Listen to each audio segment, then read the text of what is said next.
Así que lo pongo y luego de eso arrancamos. ¿Cómo no? Espero que se pueda escuchar.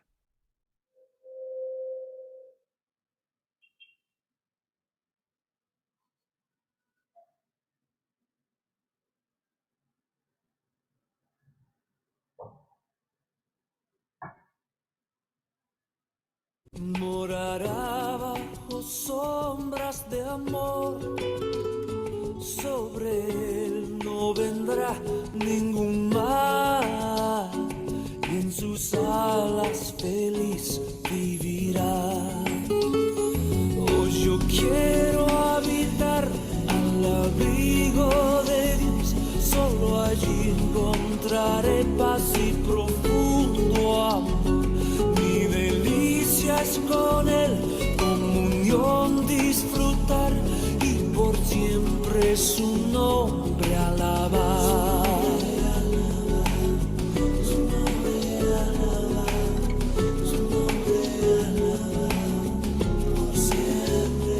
El que habita al abrigo de Dios, ciertamente muy feliz será.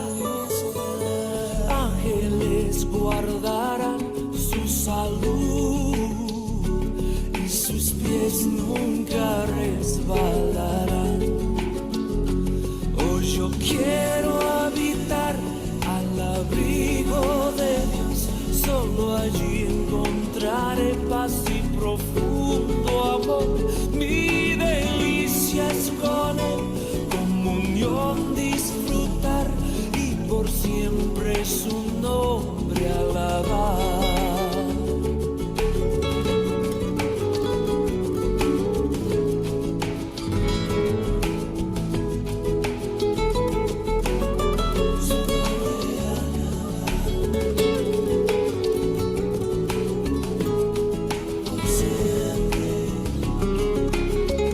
Oh, yo quiero habitar al abrigo de Dios, solo allí encontraré paz y profundo amor.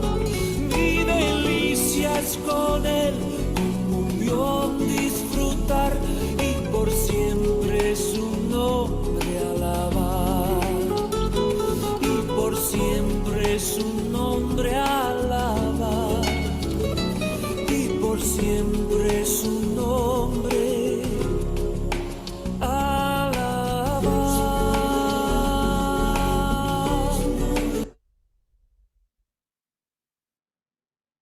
Muy bien.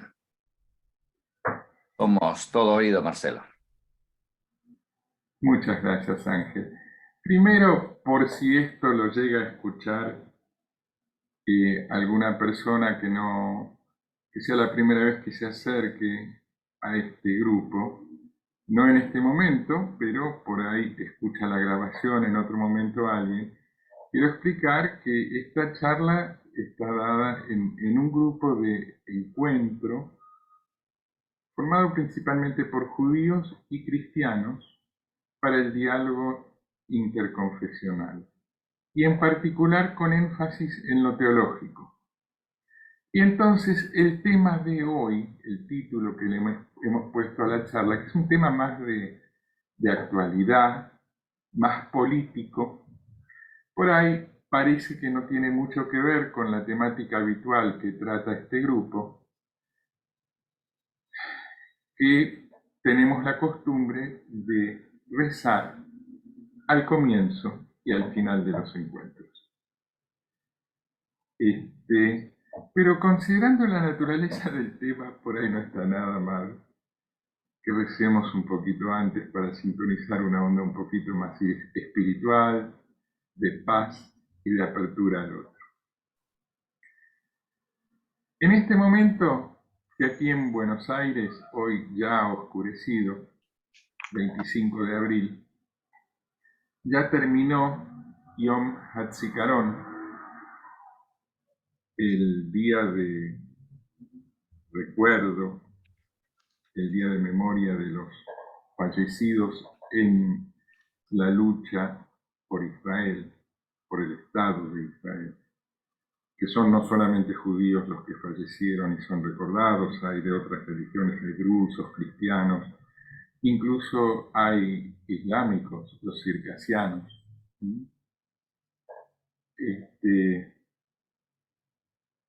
Pero así como terminó Yom HaZikaron, justo hoy es Yom HaAtzmaut. Y esto del tránsito, del pasaje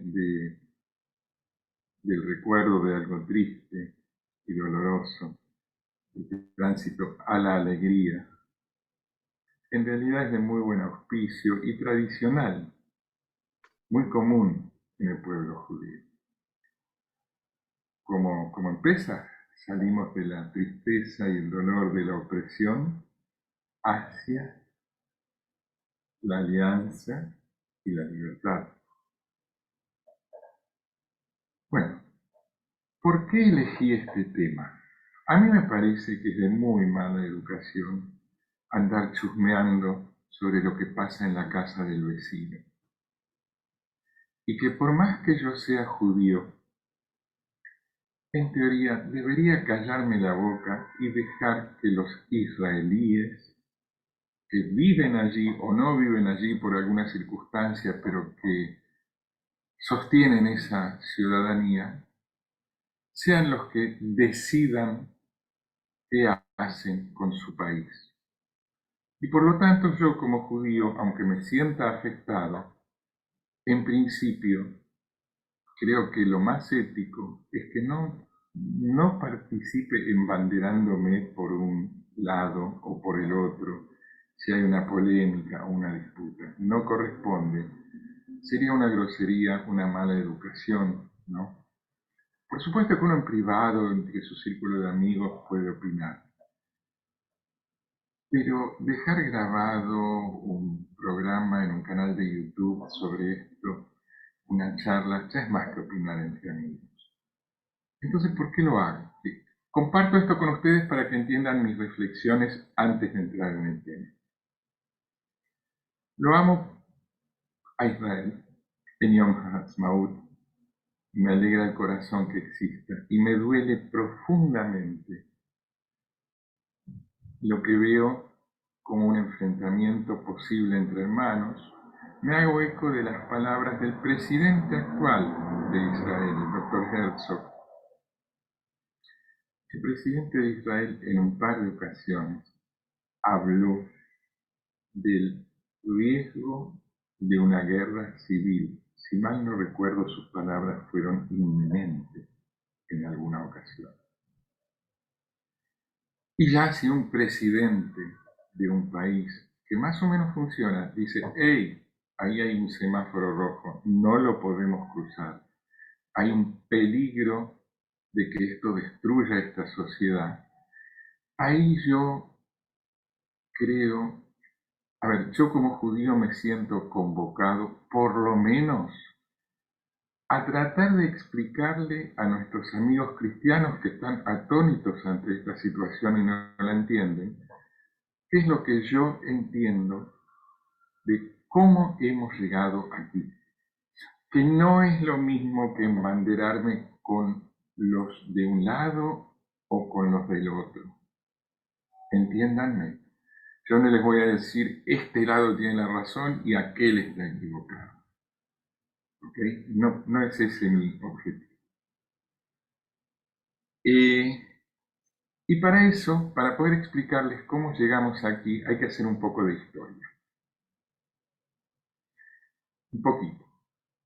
Los judíos sefardíes y los mizrahi, eso fue un teléfono celular. Ya está. Los judíos sefardíes y los judíos orientales, no sefardíes, pudieron en general vivir como judíos, siendo mucho menos perseguidos que los ashkenazíes, o sea que los judíos europeos, que fueron mucho más sanguinaria y violentamente perseguidos bajo el cristianismo que los sefardíes bajo el islam. En líneas generales y hasta hace más o menos unos 100 años atrás. Es cierto que en las tierras islámicas, los judíos tenían que pagar un impuesto especial por el solo hecho de ser judíos y que eran ciudadanos de segundo. Eso es verdad, una triste verdad. Pero siendo ciudadanos de segunda, si respetaban la ley, las reglas del juego eran claras y no iban a ser, salvo alguna que otra excepción, atacados violentamente por una turba para ser asesinados. En cambio, en Europa eso sí sucedió una y mil veces a lo largo de siglos. Los judíos eran ciudadanos de segunda y además cada tanto eran masacrados. Unos y otros, los sefardíes y los askenazíes, aprendieron a vivir según la ley tradicional de la Torá, del Tanaj, del Talmud, de la interpretación rabínica.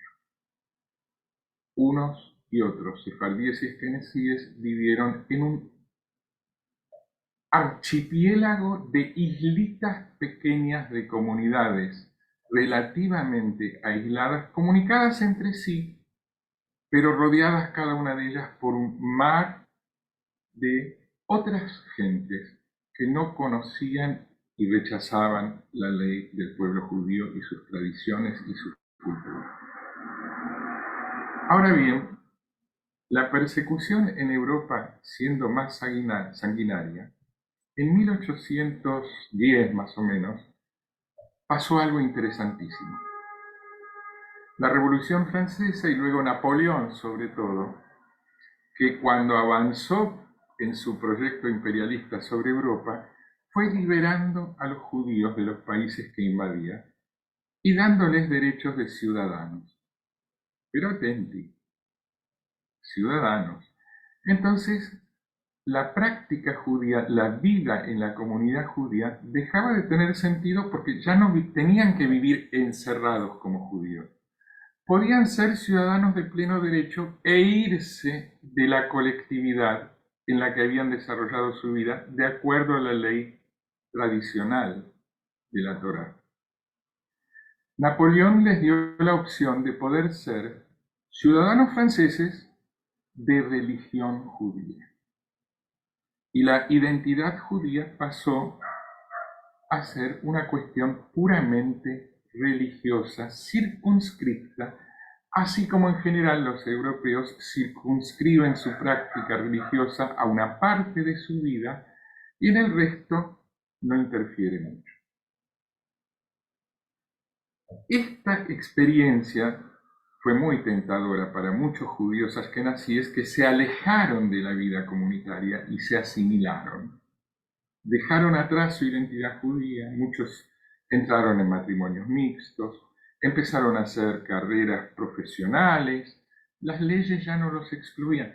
Seguía habiendo reglamentos que impedían a los judíos estudiar en la universidad, uno a uno los fueron venciendo. Seguía habiendo reglamentos y normas que les impedían ascender en cargos públicos o ser oficiales del ejército, uno a uno los fueron superando y luchando para integrarse y dejando atrás su identidad propiamente judía. Y entonces sucedió algo, el caso Dreyfus. Un oficial del ejército francés, de esos ciudadanos franceses de religión judía, fue acusado falsamente de vender secretos en una guerra franco-prusiana al enemigo, a los alemanes. Traidor, lo calificaron de traidor. Y aunque el alto mando del ejército tuvo rápidamente la información de que Dreyfus no había sido el traidor, había sido otro señor, Strass, creo que se llamaba, sin embargo, permitieron que se lo juzgue, condene y lleve a una islita horrible, una isla del diablo, una cárcel tremenda en una islita rodeada de selva, tiburones, un asco. Y el tipo insistía en su inocencia, entonces hubo un segundo juicio y un gran reportero de aquella época, Émile Zola, escribió una carta famosa en el diario El Aurore que se llamaba Yo acuso, acusando de antijudaísmo al alto mando francés. Pero se hizo evidente que el que quería ser un ciudadano francés de religión judía era visto por sus connacionales, a los que había jurado defender con su propia sangre si hacía falta, a su patria francesa, era visto como un judío, nada más. Y que entonces todo el proyecto de ser ciudadanos judíos, de ciudadanos franceses de religión judía, adolecía de una falla de base. La sociedad no les permitía integrarse. Ahí nació el movimiento sionista. Theodor Herzl justamente fue cronista, reportero, digamos, de El Segundo Juicio. Ese que, donde Émile Zola había denunciado Yo acuso y se hizo un segundo juicio. Finalmente a Dreyfus lo soltaron, pero después de que se reconoció que había sido inocente. Pero después de añares en los cuales el alto mando francés ocultó la evidencia. ¿Por qué? Porque era judío. Ahí nació el movimiento sionista por la necesidad de tener un país para que los judíos pudieran ir ahí si eran maltratados o echados en otros lados. Un país para los judíos fue la primera idea sionista, y el primer sionismo fue un movimiento laico, secular, que simplemente quiso construir un país, Estado-nación más, como los que había en Europa en ese momento, para los judíos. Punto. Entonces, ¿qué pasó? Vino el nazismo. Los nazis, antes de la Segunda Guerra Mundial, empezaron a exportar gente a los países árabes para debilitar el imperio británico y francés, los protectorados. Cuando los ingleses se fueron de la tierra que denominaban Palestina, dejaron un desastre muy parecido al que habían dejado en la frontera entre India y Pakistán, o Bangladesh e India.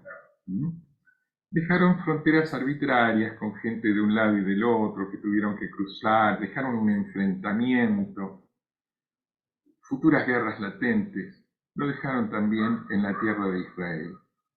En 1948, por mandato de las Naciones Unidas, por votación de la Asamblea de las Naciones Unidas, recibió del mundo el respaldo a declarar su independencia.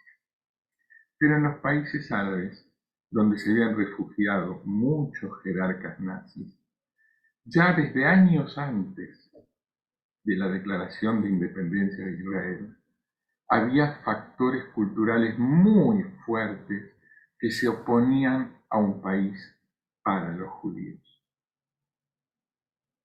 Por ejemplo, hubo un caso célebre en 1941, el Farhud, que fue una masacre de los judíos de la ciudad de Bagdad, 1941, que fueron asesinados o expulsados y perdieron sus propiedades. En 1948, cuando se declaró la independencia del Estado de Israel, mucha gente, con justicia, recuerda que hubo habitantes árabes musulmanes que se fueron y perdieron sus hogares. No voy a entrar en ese tema ahora, con gusto hablaré de este tema en otra ocasión si a ustedes les interesa. Pero no es el tema específico que tiene que ver con por qué es tan polémica el problema de la Suprema Corte hoy en Israel. No va a ese punto. Entonces, pero esto que estoy diciendo sí.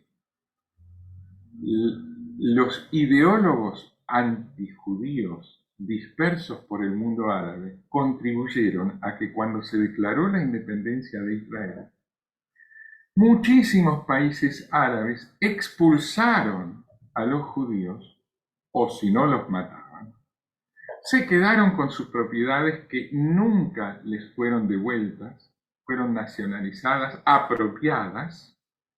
Estamos hablando de la población judía de países donde esa población estaba residente fija desde antes del nacimiento del profeta Mahoma, ¿okay? Desde antes del nacimiento del Islam.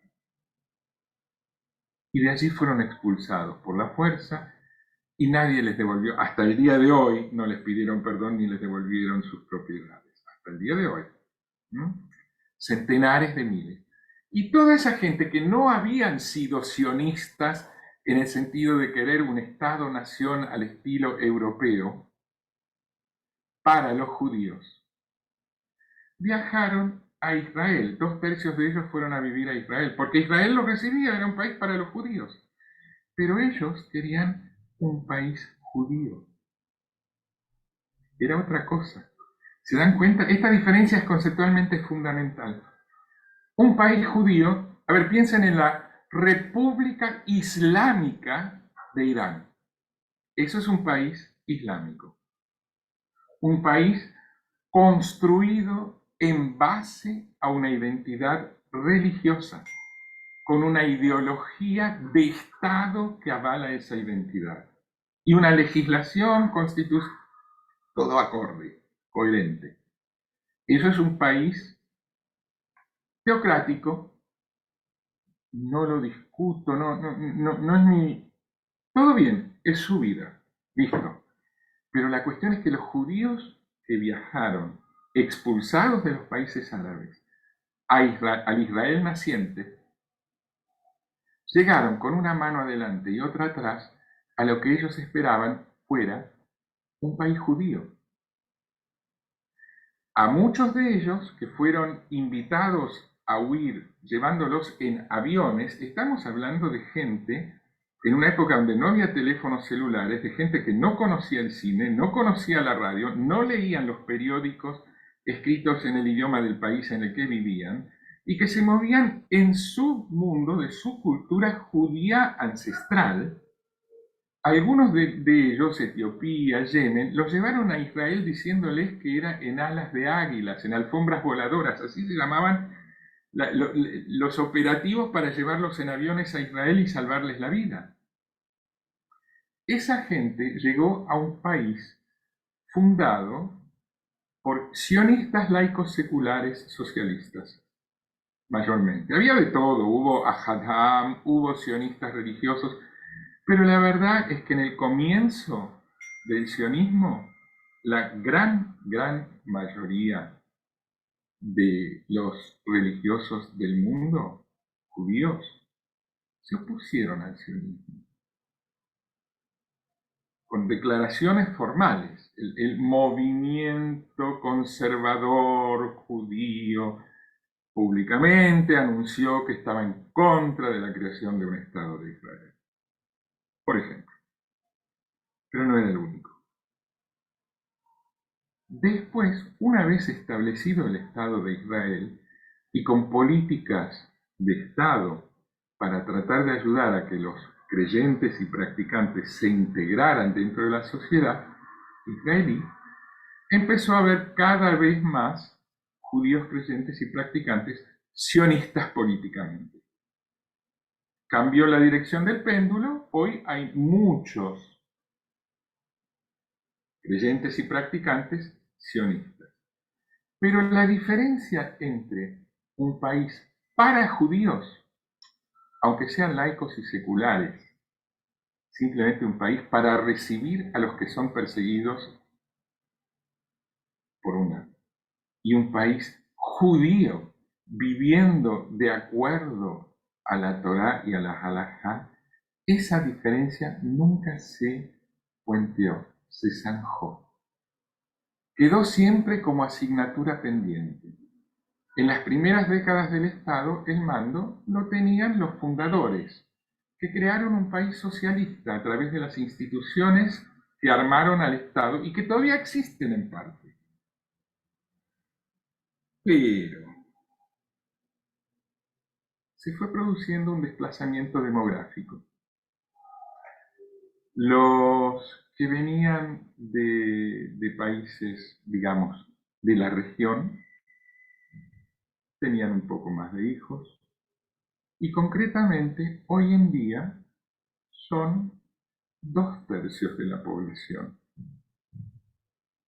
y los descendientes de judíos europeos, que en parte son descendientes y herederos de aquellos que vinieron con el ideal sionista laico secular de fundar un país para todos los judíos, incluyendo estos que son 2/3, son solamente 1/3. Y entonces los problemas que en su momento no se solucionaron, quedaron pendientes. Por ejemplo, por este problema de si Israel iba a ser un país para judíos o un país judío, nunca llegó a tener una constitución. Al no tener una constitución, no hay un equilibrio institucional entre los poderes. En Israel, el poder ejecutivo es elegido por el Parlamento, la Knesset. Y el poder judicial nombra sus propias autoridades. Entonces, hay gente que dice, ¿con qué derecho el poder judicial, que son gente descendientes de los que creían en el Estado-nación para los judíos, y que se nombran ellos a sí mismos a sus sucesores en el cargo, sin que intervenga el Parlamento y la mayoría política, ¿con qué derecho ellos pueden derogar una ley votada por el Parlamento, diciendo que por una cuestión de sensatez no les parece apropiada? Punto, sin más fundamento, que es lo que hacen. Y sí, esa crítica al Poder Judicial es comprensible. Por otra parte, del lado del partido que se opone a la reforma judicial están los que dicen, pero alto, si al Poder Ejecutivo lo nombra el Parlamento, y el Parlamento también va a nombrar a los jueces con la anuencia del Poder Ejecutivo, el día que haya un partido de mayoría, ¡chao! Funcionan los tres poderes al unísono y tenemos una dictadura al mejor estilo de los países vecinos. También tienen razón. Entonces acá el punto no es quién tiene la razón. Yo creo que ambos, cuando critican, cada bando critica al otro, en buena medida tiene razón. Ese es el problema. Ahora bien, el día que Israel, porque una crisis a veces es una oportunidad de un cambio que, aunque en el momento sea angustiante, si es conducido con inteligencia y con la ayuda de Hashem, puede ser un cambio para mejor. En este momento, de los dos lados de la grieta que hay en Israel, tienen dificultades para sentarse a la mesa y negociar y acordar qué es lo que dice el presidente de Israel que deben hacer para evitar una guerra civil. Por el momento, esa situación todavía no se da. ¿Y por qué no se da? Porque hay además una situación geopolítica internacional que interfiere. A ver, tenemos en Israel una historia y una experiencia ya de que en el año 70 el templo fue destruido por los romanos, sí, pero por el odio entre hermanos. Porque dentro de Jerusalén y dentro del templo, las facciones que se oponían entre sí se boicoteaban unas a otras. Y así fue como Jerusalén, que tenía provisiones para 3 años, en 6 meses cayó. Porque desde adentro demolieron las defensas. Como lo dice el Martín Fierro, y acá desde Argentina como judío que quiere que Israel siga adelante, como lo dice el Martín Fierro, quiero que reflexionen sobre mis hermanos judíos de Israel, sobre aquello de los hermanos sean unidos y esa sea la ley primera, porque si no, se los comen los de afuera. Y bueno, hay un panorama internacional. A ver, si uno está como Israel durante 100 años en estado de beligerancia permanente, eso incide en la cultura, en las normas de convivencia. Pero si además hay una situación geopolítica como la que ahora les voy a explicar, se entiende que las dos facciones no logren por ahora todavía seguir el sabio consejo del presidente Herzog. Y la situación geopolítica es la siguiente. El gobierno de Obama hizo muchas concesiones a Irán, pensando que de ese modo iba a lograr domesticarlo. Yo creo que se equivocó, pero concretamente Netanyahu, que es uno de los protagonistas de la grieta hoy en día, en los últimos días de gobierno de Obama se atrevió a ir a Estados Unidos y más o menos a desafiarlo, a mojarle la oreja delante del Congreso de Estados Unidos. Una travesura que hizo. Vinieron los republicanos, vino Trump. El personaje de Trump no es el tema, estoy hablando de sus políticas en Medio Oriente. Le puso freno al avance belicista de Irán.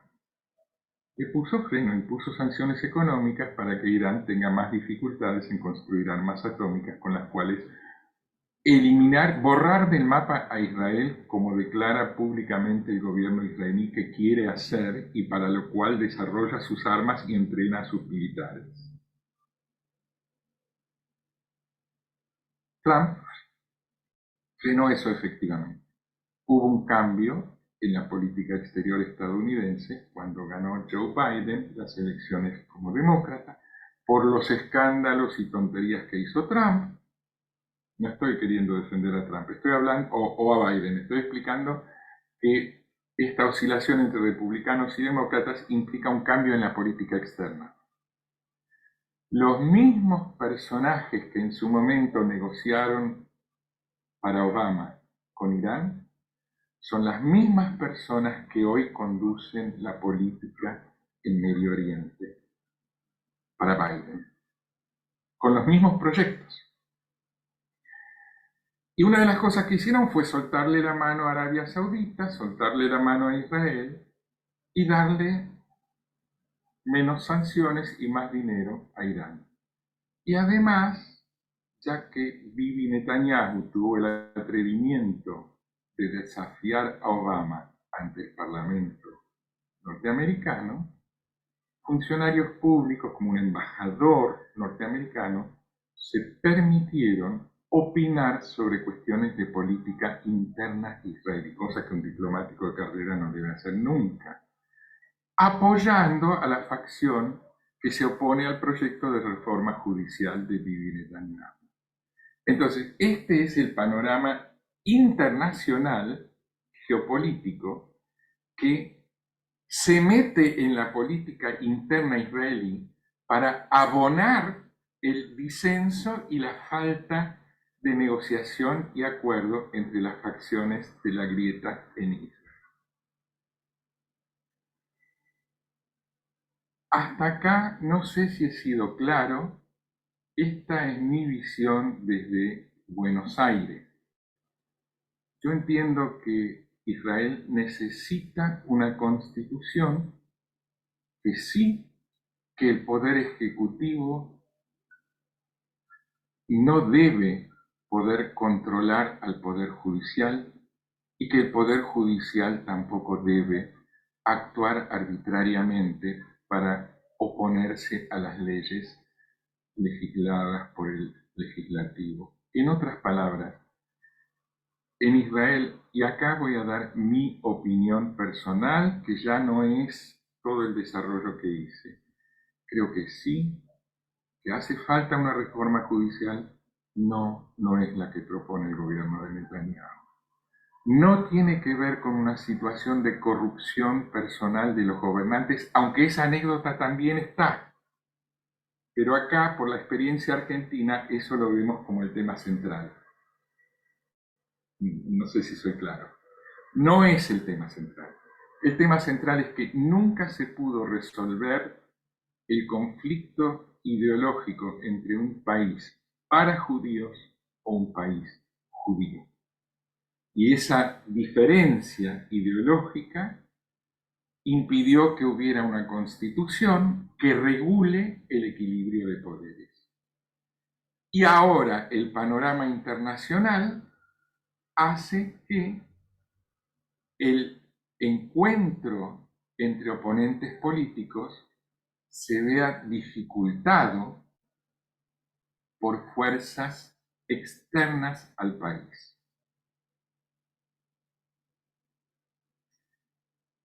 No soy político, no soy experto en geopolítica, apenas me gusta estudiar historia un poco. Y quisiera que mis hermanos en Israel puedan resolver este conflicto como se debe resolver, que es, como dijo el presidente de Israel, sentándose a la mesa, escuchándose unos a otros y negociando.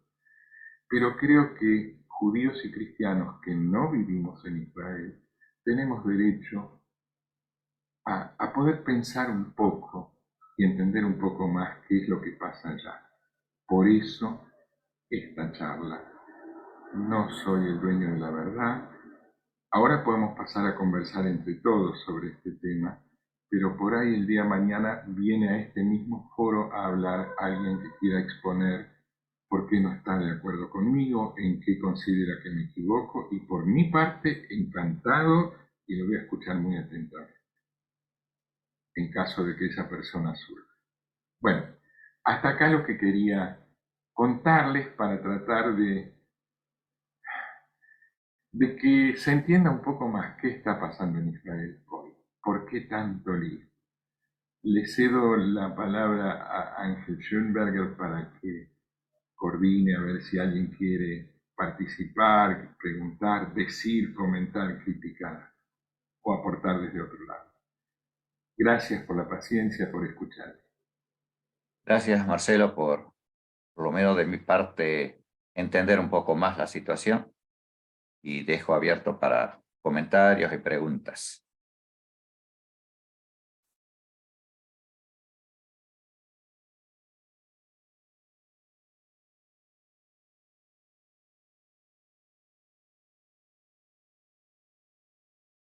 Joel, vos que vivís allá, da tu aporte. Bueno, quiero anotar algunas cositas. Estoy de acuerdo con los temas que Marcelo ha planteado acá, ¿no? Los distintos, la brecha que hay entre distintos sectores dentro del país. Sin embargo, yo creo de que el tema central de cualquier, creo que todos los israelíes estamos de acuerdo con eso, es la seguridad interna del país. De seguridad con respecto a enemigos internos y externos. El Estado judío se encuentra internamente, inclusive, amenazado por factores internos, ya sean judíos que quieren un Estado bueno, quiero explicar una cosa. En el Estado de Israel hay igualdad para todas las personas que viven ahí, sean judíos, cristianos, musulmanes, drusos, con algunas características. Por ejemplo, todo judío está obligado a servir en el ejército. Todo druso está obligado a servir en el ejército. Todo cherqués está obligado a servir en el ejército. No todo musulmán está obligado. Si un musulmán quiere servir en el ejército, tiene que voluntarizarse. Como que hay muchos musulmanes y mucha juventud musulmana que se está voluntarizando a ser miembro del ejército y luchar contra otros musulmanes, si se presenta el caso. Es decir, en ese sentido, el voluntarismo, por cuestiones éticas de distintos grupos, está planteado, ¿no? Es cierto que la sociedad israelí no es digamos, no solamente dentro de los judíos hay divisiones, sino también dentro de otras minorías nacionales.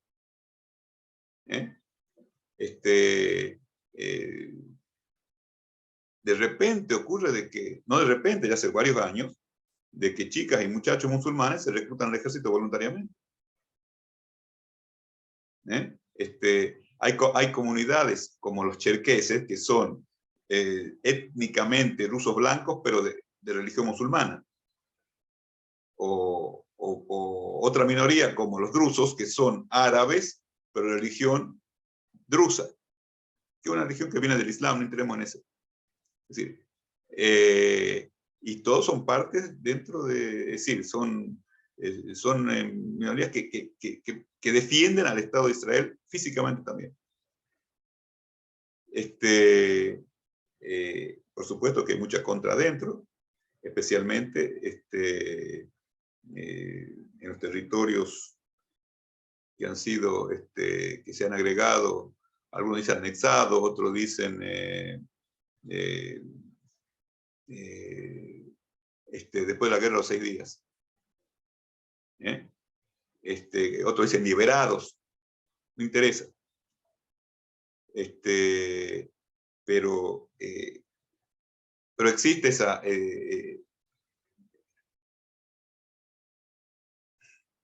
existe dentro de las distintas minorías actitudes diversas, como también dentro de los judíos con respecto a qué hacer con el Estado de Israel.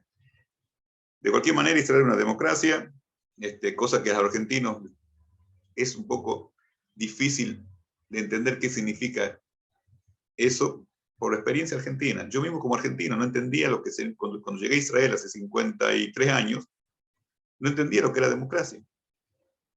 No entendía por qué no se reprimían sectores que no estaban dentro de la línea central. Bueno, hasta que uno entra a asimilarse a la población normal. De cualquier manera, yo quiero que quede en eso. Con Marcelo no tenemos diferencias, no tanta diferencia, sino diferentes, ¿cómo se llama? Poner acento en aspectos determinados. Como los israelíes sienten que hay un problema de inseguridad interna y externa. El enemigo más grande hoy en día de Israel, fíjense que hay paz con todos los países árabes, menos con Islam, con Irán. Hay paz formal con Egipto y con Jordania. Hay paz de facto con gran parte social libanesa, no con la Hezbollah, por supuesto, los musulmanes extremos.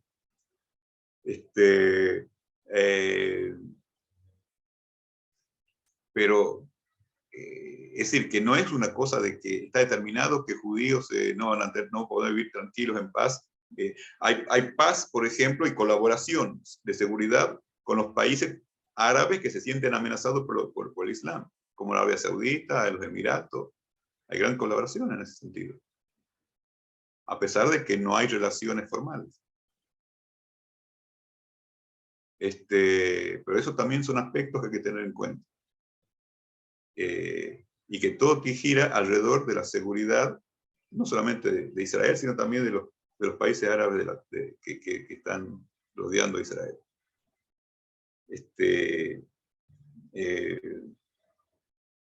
Con respecto a... Se tendrá que resolver de alguna manera la cuestión esta de la brecha entre el gobierno actual de Netanyahu y la población que considera que se está rompiendo o se está amenazando valores democráticos como ser la elección de jueces. Ocurre que el gobierno de Netanyahu, algunos dicen que por problemas de Netanyahu, que tiene que ser juzgado por corrupción, ha propuesto adoptar el sistema norteamericano de elección de jueces. Porque los jueces en Estados Unidos lo elige el gobierno. El presidente, inclusive. Los jueces de la Corte Suprema. El resto no sé cómo funciona. Mientras que para Israel es una amenaza a la democracia israelí, para gran parte de los israelíes. Bueno, son discusiones. Y creo que no son los temas centrales que tienen que ver con la existencia del Estado de Israel como, no solamente como Estado físico, sino también como Estado democrático. Son temas, como dice Marcelo, para discutir, para charlar, para esclarecer. Y como dice el presidente de Israel, hay que arreglar las cosas debatiéndolas, discutiéndolas, y sin exagerar con el uso con presiones, las manifestaciones son legítimas. Fíjense que las manifestaciones tuvieron éxito, porque Netanyahu ha retirado las propuestas estas que Marcelo mencionaba, por tiempo indeterminado. Así que tuvieron éxito. Así que la democracia funciona como democracia en general.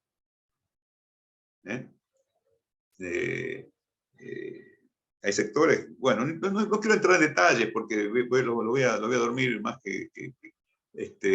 cosas que a mí me apasionan o estoy involucrado en esas cosas, pero no creo que ustedes tengan que ver. De cualquier manera, Israel enfrenta más que nada un problema de seguridad externa. Es el problema que es con Irán, que amenaza permanentemente y lo declara públicamente en destruir al Estado de Israel. Es la única, está amenazando la existencia. No está presionando para que cambie de políticas, sino que quiere borrar del mapa un Estado judío que no puede soportar que exista en el Medio Oriente. Es decir, está llevando al extremo una concepción islámica que dice dar al harb o dar al islam. Es decir, territorio que no es de islámico o que fue islámico y ya no es islámico, es territorio de guerra. Esa traducción. Dar al harb, territorio de guerra, o dar al islam, o territorio islámico. Y los iraneses están involucrados en esa concepción, cosa que otros países ya no. La mayoría de los países musulmanes ya no.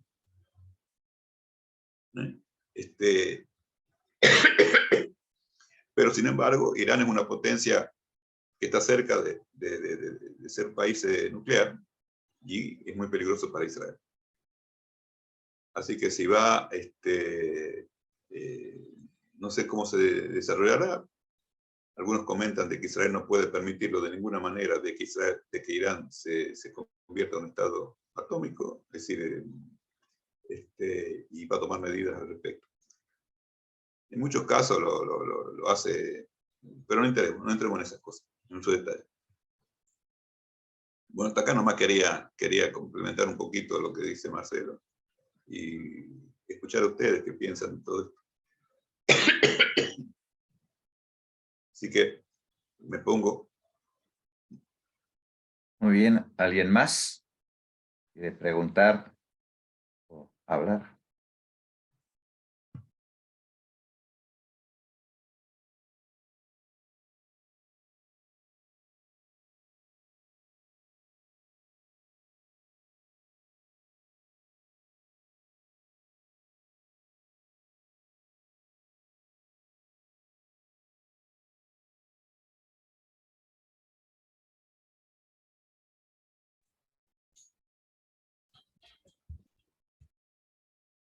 La verdad que es, como comenzó Marcelo, opinar no es, tal vez no es adecuado porque uno está fuera. Yo simplemente la experiencia que tuve, sin entrar ni en política ni situaciones particulares. En 2 meses se cumple, o voy a cumplir 30 años de viajar a Israel.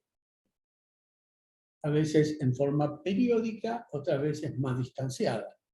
Últimamente, desde la pandemia, no he vuelto. Y la experiencia que yo recuerdo, la viví en el avión, cuando estábamos llegando a Tel Aviv,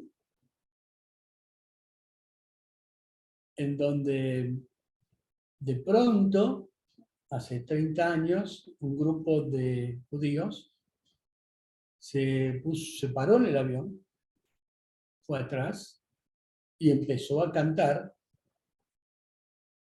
y uno tiene su corazón. Por lo tanto, fue emocionante, yo lo recuerdo y con lágrimas, porque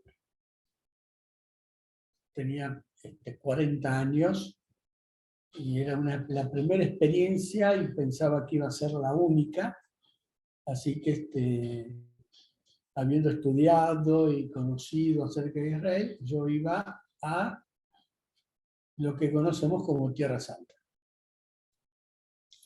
Así que para mí también era una experiencia muy interesante porque viajaba en las aerolíneas de Dios, El Al, ¿no? Yo siempre dije, pavada de aerolínea en la cual estoy viajando, ¿no?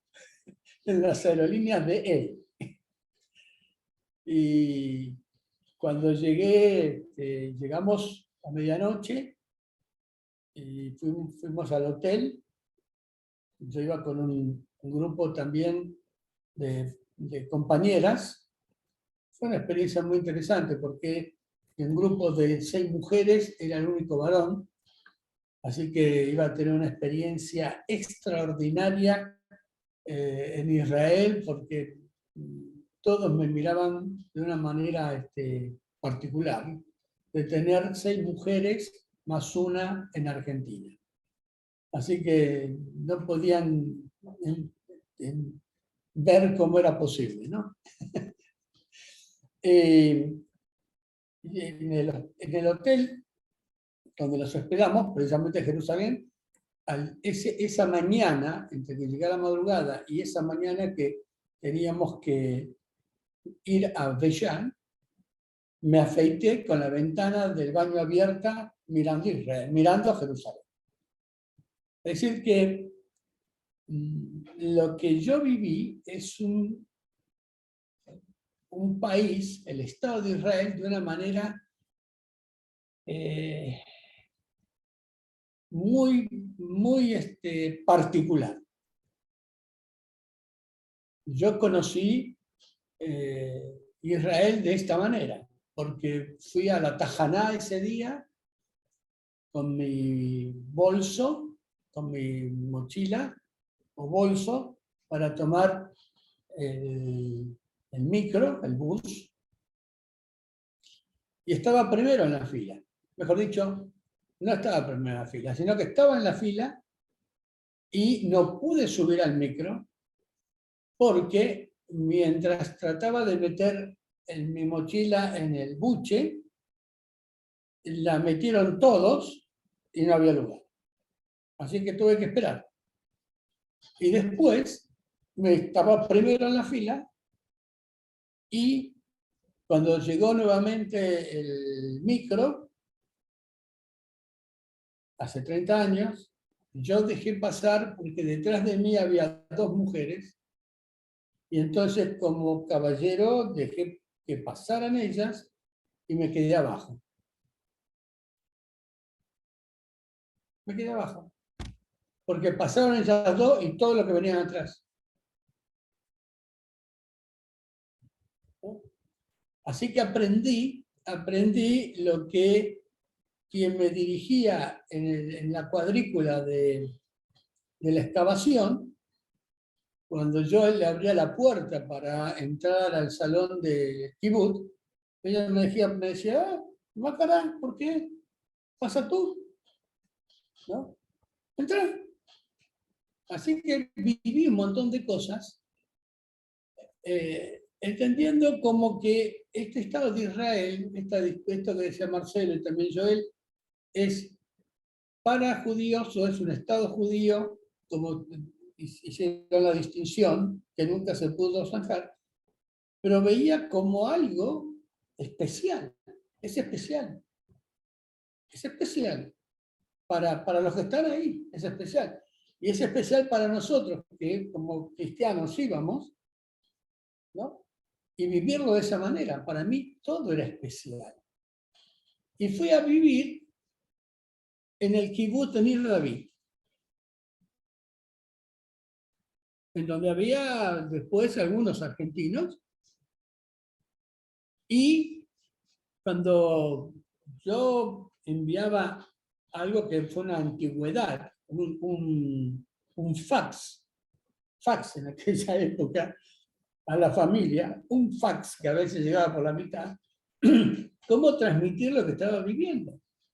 Porque en el kibutz uno llegaba y comía lo que quería, usaba lo que quería, tenía la vivienda que quería, la medicina que quería, la enseñanza que quería, la fruta que quería, iba, y la piscicultura elegía el pez que quería, todo, y uno si quería comer, comía todo lo que había y todo lo que quería, y uno se podía levantar a las 3 de la mañana o a las 4, que nos levantamos para ir a la excavación, y estaba el café, estaba la leche, estaba la soda, estaba el agua, estaba el jugo, las 6 variedades de panes, en la dimensión que uno quería. Y en algún momento pensé, me vengo a vivir al kibutz. Me vengo a vivir al kibutz. Y eso es lo que comentaba. Lo que pasa es que me hacía falta seguir viajando a Israel al año próximo, y al año próximo, y al año próximo, y contarles que dije, no voy a vivir en el kibutz. Es decir, prefiero vivir como estoy viviendo, con todas las vicisitudes que tengo habitualmente. ¿Y por qué? Porque en todos estos años que yo viví en Israel, vi situaciones interesantes de un pueblo que, viniendo de muchos lugares de afuera y de recuperando, yo conocí gente ahí en el kibutz que había luchado, que había peleado, que había, en mi David estaba un helicóptero, una torre, y personas que habían puesto su vida y que estaban ahí en algo que era grandioso, extraordinario. Pero también viví la privatización del kibutz, muchos años después. La primera en Israel, la primera. Yo tendría que escribir algo de lo que viví, nunca lo escribí, siempre lo comento. Lo viví. Viví la votación en el kibutz. Esto de nosotros, el cuarto oscuro, todas las puertas cerradas, yo lo viví con una mesa, una tela, y la gente pasaba y votaba. ¿Y qué viví? Que al año siguiente ya uno no comía en el comedor del mismo estilo que comía antes. Vas a servirte una porción. Abundante. Pero si querés otra, bueno, tiene un costo. Y resulta que una de las cosas, a lo mejor estoy equivocado, pero algunas cosas es que ese boleto que todos tenían para tomar el colectivo que le daba el kibutz, y cuando querías el auto, ¿para qué comprarte un auto? Si el kibutz tenía un auto y te lo daba para que vos viajaras. Había 3 generaciones que yo conocí. Los primeros que llegaron y lucharon, los hijos y los nietos. Y los nietos, algunos estudiaban en la Universidad de Jerusalén, pero otros estudiaban en el exterior. Y cuando venían, no querían pedir el auto del kibutz, querían su auto. Y lo que se quedaba para el kibutz, algunos querían tener algo, tal vez estaré equivocado, pero querían recibir algo del beneficio del kibutz. Pero ya no era el comer lo que querían, sino algo constante y sonante. Al menos fue lo que viví, lo que preguntaba, ¿no? Viví manifestaciones con la cara de un representante muy querido para Israel en la mira telescópica de un fusil. Era la pancarta con su rostro y dibujado una mira telescópica. Es decir, que de pronto viví el primer paro general de aviación, porque me dejaron en Tel Aviv, que fue el primer paro que se hizo en Israel, en donde no había quien pudiera despachar los aviones. No salían, ¿no? Entonces, viví que el shekel y el dólar oscilaran.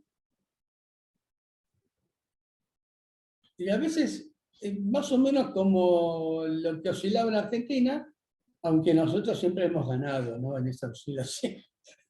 Los hemos superado a todos. Pero, es decir, era esta situación. Y a lo mejor pensar también que toda esta vivencia es de queridos.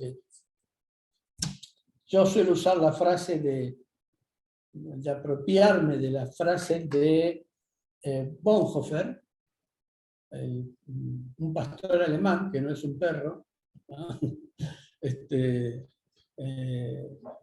Que él volvió a Alemania para estar en Alemania y vivir frente a ese Führer, al cual él pronunciaba mal, porque de Führer pronunciaba la palabra como payaso, ¿no? Pero que lo detuvo, y con el paso de los meses y años lo termina fusilando, matando. Y él tenía entre sus textos un librito que dice: yo he amado a este pueblo, yo amo al pueblo judío. Bueno, amo a todo el mundo, pero mi corazón también estuvo ahí. Yo disfruto. Y he pasado todos estos años y las experiencias que he tenido, que realmente de lo que yo he trabajado y en mi estudio sobre historia antigua, etcétera, etcétera, he tenido en arqueología, en ese primer momento, en ese sitio, encontrar algo que fue una bendición, que me permitió ir permanentemente, hachas del Bronce Medio, ¿no?, bajo la dirección de Amijail Mazar, que tienen 5.500 años. Es decir, ¿qué hace un argentino ahí, limpiando un asentamiento en Bronce Medio o Bronce Temprano? Y las tengo, y tengo las fotos y todo eso, que en algún momento podría hablar con ustedes, compartirles lo que fue esa experiencia y el reconocimiento de Mazar hijo, ¿no? Porque también trabajé con Eilat Mazar, recientemente fallecida, hace un tiempito. Entonces tal vez pensar que, bueno, todo esto que llegaron del 48, ahí comenzaron a desarrollarse, bueno, hay vivencias de todo tipo. Y comenzar a vivir en un sitio en donde comenzaron a vivir todos. Aún en el plano de la expresión religiosa. Ortodoxos, cuando yo llegué, las calles el Shabbat se cerraban. Es decir, quiero decirles que viví primeras experiencias únicas en Israel. Que la vivieron todos, pero la viví yo. Por ejemplo, en el viernes, el Shabbat, yo caminaba, porque estaba todo cerrado. No había micro, había muy poco, la tajaná estaba cerrada, los boliches estaban cerrados, la comida estaba cerrada, así que yo tuve la experiencia de conocer el primer McDonald's en Jerusalén. Ahí, a media cuadra de Viuda. ¿Vieron las que tienen las tablas de la ley? Las tablas de Moisés. Bueno, ahí. Y yo, después, cuando era todo cerrado, al segundo año, podía comer en McDonald's, abierto un sábado, en el cual también iban a comer algunos judíos. Es decir, tuve una experiencia particular.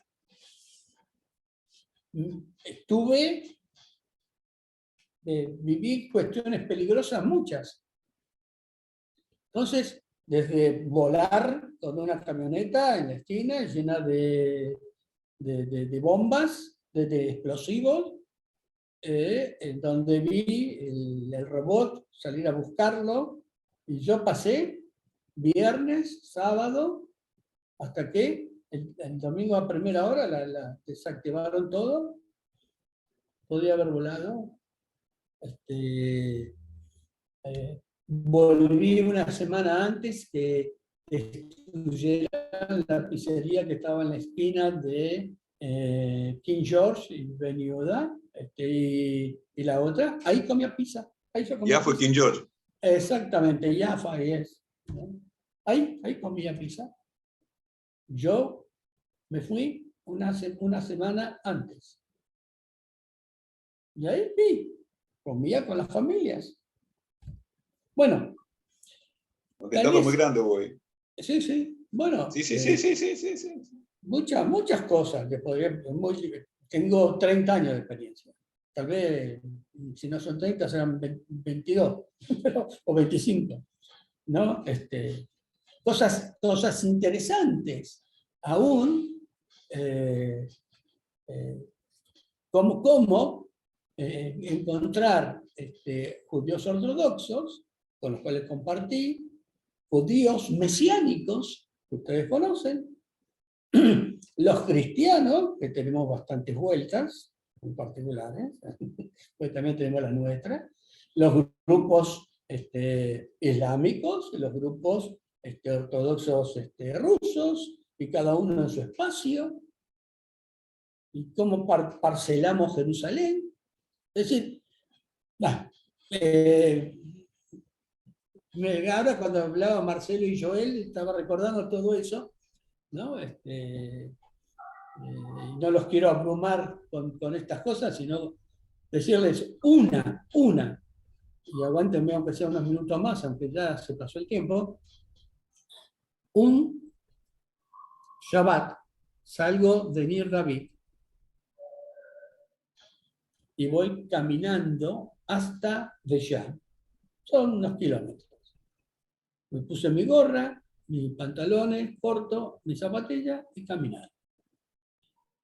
No había nadie. Nadie. Era Shabbat. Entro en la ciudad. Todo vacía. Voy caminando por la vereda y percibo que alguien me mira. Tengo toda la sensación de como que alguien me mira, hasta que me di vuelta. Me di vuelta y veo a un hombre, un varón, típicamente judío, su kipá, vestido, camisa blanca, el saquito oscuro, parado adentro, entre lo que es su casa y el portoncito de la vivienda, parado. Me mira, lo miro, y de allá, de donde él está, me hace así. Yo le digo, no. Cruzo y le digo, no hablo hebreo.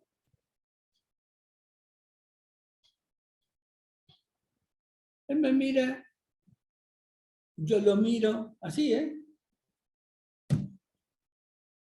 Y de pronto se da vuelta, me dice, y lo sigo. Y cuando él se da vuelta y lo sigo, yo dije, ya sé lo que pasa. Así que lo sigo hasta la puerta de entrada y le digo, todo callado, no problem. Me voy hasta una cajita que hay en la pared, abro la cajita, miro el reloj, le corro hasta dejarle 1 minuto, y él y yo miramos la cajita y, tic, tic, tic, tic, tic, y se prenden las luces de su casa. Entonces lo miro sonriente, él tranquilo, y me doy vuelta para irme y me dice, y abre la puerta de su casa. Ah, yo le digo, entré al living, le prendí los aire acondicionados, entré a la cocina, le prendí la cocina, lo miré, sonriente, salgo a la puerta, lo despido, no. Y cuando iba saliendo, que lo miro, él igual estaba así, así. Yo dije, yo tengo el poder. Yo tengo el poder. Y él habrá dicho, encontré a un impío que me prendió todas las luces. Es decir, esa experiencia fue cómo visualizar en un país quién de los dos usó a quién. En realidad, creo que Hashem fue de bendición para los dos. Por la experiencia. ¿Y puedo decirte algo? Sí. Sí. No, él creo que te identificó como no judío. Claro, exacto. Porque si hubiese sido judío, tiene prohibido hacerlo, porque hubiese preferido que lo haga él y no hacérselo a que otro judío lo haga. No, de hecho, yo soy, entonces, me identifico. Un no judío claro. sí puede hacerlo. Le estás haciendo un favor. Sí podría hacerlo. Sí. Bueno, si yo tengo que escuchar, bueno, eso en general, ¿no? Pero No. Para mí fue bueno, muy grato, fue una experiencia muy grata, ¿no? Claro. Como Pedro, conociendo eso. Pedro, ya está agendado para que nos cuentes un poco más. En otra reunión, ya Sí. la fecha, ya está te quiero contar, Pedro, que yo también conocí el Kibbutz Nir David, caminando con amigos en el año 66 de Beit Shean, hicimos una caminata y de Tiberias a Beit Shean. Sí. Y bueno, dormimos la noche ahí, empezamos a caminar a las 4 de la mañana porque hacía muchísimo frío, pasamos por la puerta del kibutz y saliendo a las 5 de la mañana, un tractor con un argentino, Bleje. Vengan a comer acá adentro, desayunamos y después dice, caminen por el caminito y van a llegar a un lugar a las 6 de la mañana, que ya va a ver qué lindo que es. Es el Sajne, ¿no? Sí, claro. Sí. Pero cuando llegamos, estábamos solos. Y era un paraíso. Es una belleza. Es una belleza. Entonces nos bañamos y todo. Pero a las 9 de la mañana empezó a llegar gente y ya todo. Dijo, ¿qué hace? No sabíamos que era tan popular el lugar ese. Sí, el Sajne sí. Esa es la experiencia con Nir David. Y había un argentino también, tal vez. Sí, hay varios. Y además, tengo gratos recuerdos por las experiencias de esa recuperación. No, lo que quería decir brevemente es, creo que la vivencia es llegar a una tierra como una tierra prometida, como la tierra en la cual después de muchísimo tiempo vuelven y encontrarse con vivencias muy diferentes de lo que fue en el exterior, digamos, por decirlo así, y empezar a convivir. Creo que hay algunas cosas que son interesantes en cuanto a lo que están viviendo, que también creo que son interesantes para nosotros los argentinos de lo que estamos viviendo ahora también. Es decir, cosas como para poder sentarse y dialogar, que es lo importante, ¿no? Simplemente será para un próximo encuentro comentar esto, pero cuando Marcelo dijo, que anoté por aquí, ellos tuvieron que enfrentar un montón de cosas, matrimonios mixtos, etcétera, etcétera, algo comentaste, pero en Babilonia ellos eran el centro de esa economía. En España fueron el centro de la economía, y los lugares donde estuvieron era una presencia muy fuerte, donde estuvieron compartiendo, y tal vez de muchos lugares llegar ahora y conformar esto nuevamente, ¿no? Con una idea que es la que habría que zanjar con estas cuestiones. ¿Sí? Que bueno, simplemente dejarla ahí, porque ya el tiempo corrió y lo No, podríamos comenzar en otro.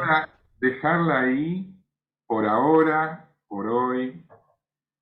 Y si me permiten, quisiera hacer un comentario final de mi parte.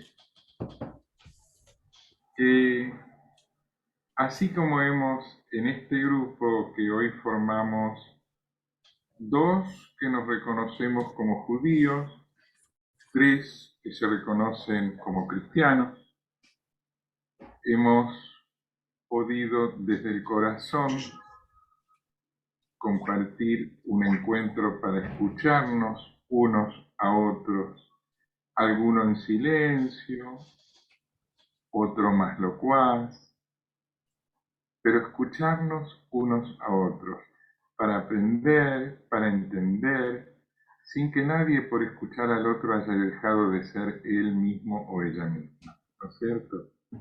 Al contrario. Ojalá este espíritu de encuentro y de diálogo se dé más a menudo en el mundo, en cada hogar, en cada familia, y un poco también entre la gente que tiene que tomar decisiones sobre cómo desde el gobierno se organizan las vidas de otras personas. Lo digo como plegaria, desde la vivencia de este encuentro.